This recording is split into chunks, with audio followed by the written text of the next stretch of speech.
Yeah, I want you to understand the optics of what you're doing. Okay. I read a new term today, it's called performative democracy. In other words, you act like you're going through the hoops, but you're really not being Democrat. It's really not an issue of my team versus your team. You know, when you make arguments about, well, primarily Republican state, therefore, the issue really is, as far as I understand, the democracy, you're representing everybody, right? Yeah. So when you get to a point where there's this whole race to the bottom, and so I said Texas, and why? It's because, and here's the optics, that the president is concerned he's going to lose congressional power. And that's the optics. So all of a sudden he calls over Texas and he says, hey, give me some votes, give me some more legislators on my side. Like, of course, then you see California respond in kind. And then you see Kehoe tell you guys, hey, we're going to play the same game. The losers in this whole thing are the people that you're supposed to be representing. Absolutely. I mean, you can talk all you want about Republicans versus Democrats and all that, but ultimately, what you're doing is performative democracy. It's not real. It's no longer, it's a rigged system. Because gerrymandering is rigged. No defense of votes, whether it's for the Democrats or for the Republicans or anything. What you're doing is you're rigging the election so you don't have to listen to the issues. I confess, I've been to Hungary and I've been to Turkey. I know what performative democracies are. And that's where we're going right now. By your action, you need that vote. You're moving this country to a performative democracy. And that's my concern.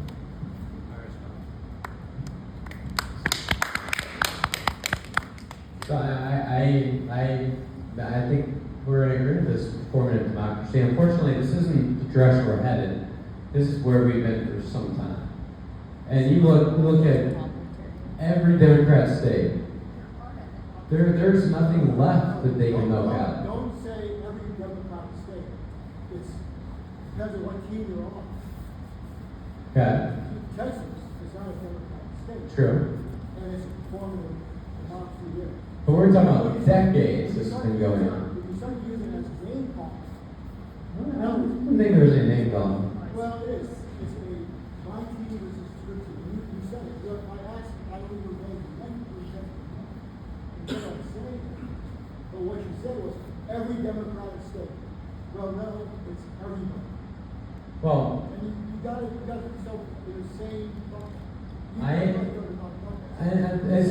I don't know how else to articulate it. Like the states that are generally more blue, there are very few states where they couldn't redistrict to add any more seats because they've already been doing it.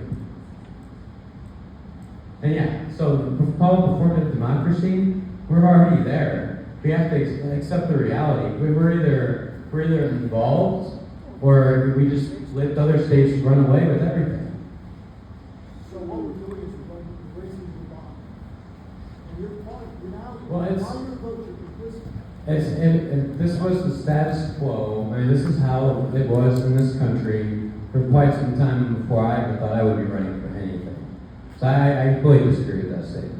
But do you want to be complicit? As we go to the bar, you would be part of that parade. Well, you call it a race to the bottom. I think because red states haven't done this to the extent as in blue states. That's why there's so many red states that can redistrict to create more red congressional seats. And unless, because there's been no pushback, it continues. So perhaps it's a race to the bottom, perhaps it's a counterbalance to finally get to a place where we're not seeing as much of this because, it's kind of like, in the nuclear arms race, mutually assured destruction. But if it's only one side doing it and there's no counterbalance, it's going to continue.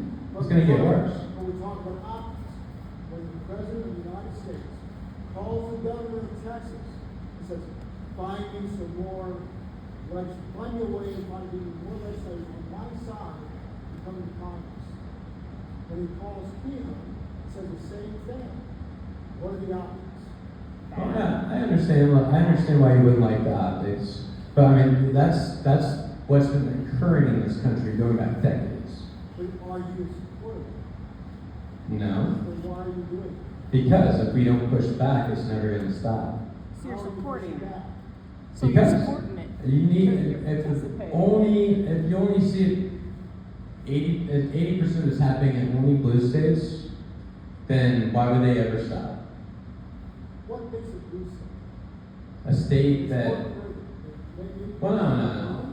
I'm trying to think of a way, because I was told calling a state more of a Democrat state was offensive, so I'm trying to articulate it in a way that's not offensive to somebody. I would say a populace that generally votes more Democrat than Republican. But if you look at the individual issues in the states, it doesn't slice cleanly like that. I mean, it varies. Like an It definitely varies. individual Then it varies from issue to issue. It definitely varies from issue to From issue. viewpoint. And then you look at a state that has, where there are actually particular issues where people vote more Republican. On the national level, they vote more Democrat. But state Generally, level- they have a majority in the House and Senate, Democrat majority, Democrat governor, Democrat all across state level government, and yet they have 0 Republican congressional seats. I mean, I understand, but for Republicans in Missouri that do have a supermajority, you gotta, just like you're feeling right now, there's also a feeling that these states are canceling out, the balance of our state and how we vote is being canceled out by what's happening in other states. So I'm also concerned about what votes in the state, issues that hit the state ballots that affect what's actually happening within our state. I think Issues that hit it's state not ballots? straight Republican, yeah, like Amendment 3. Yeah. Or there's several things in the issues now that. We voted on and told you we want. We did all the majority work. voted for, and I'm trying to push And them then off again. Kehoe's like, no, we Like actually the don't like that. Petition process, So- which is to push back and say, Okay. oh no. People So- stood up in the Senate and literally said, well, we have to fix this because they didn't know what they were voting for. Can we, Which is bullshit. I want to address that next, but before we get to that, are there any last questions or comments on the redistricting? And then we'll move on to another issue. I just want to make sure anyone that wanted a chance to speak has a chance to do so. He was first. Okay. Well, you go. I don't necessarily need a microphone, but what does the United States Constitution tell us when redistricting is supposed to be done? Article 1 of the Constitution tells us it's after the census. The census is done once every 10 years, not mid-time, not mid-decade. Now, why? Now, that should be blatant disregard for the United States Constitution, which seemingly doesn't seem too important to a lot of people.